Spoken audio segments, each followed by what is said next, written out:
ka chinh chi e lalpa ka kut suin chan lo zo na tam ta run lu ta ma se hi ka shia ka ta na chatur zokin ro min rem sak chi min kal san ai lo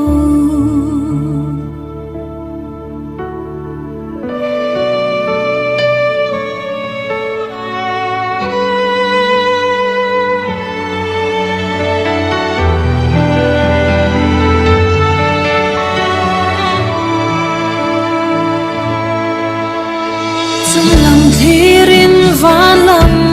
ka han ena thale ar si moi tang ka han mua zan thim ka ra eng mo hey hi shing lung ani nun na thim zwale krista me la eng zwal chi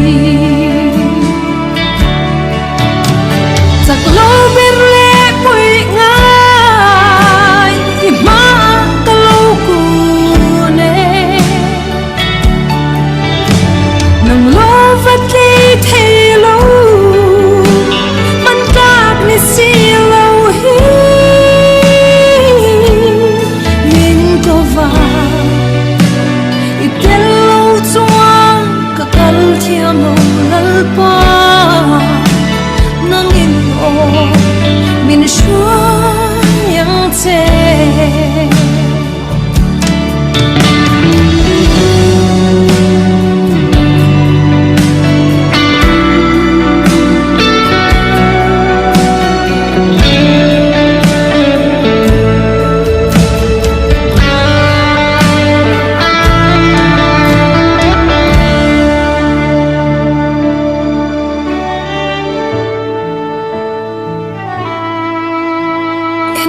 lalpa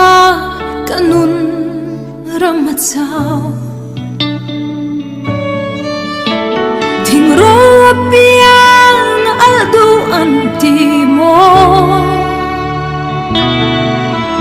ani chuan lalpa hey hi ka dil du che min chem al vero har na mei chi ve tu ni thiang ring kan nghe che har na hi min pe tu ri min siam thar la min din thar la it mang ai sing fa te kan sak mo kan ron ching chi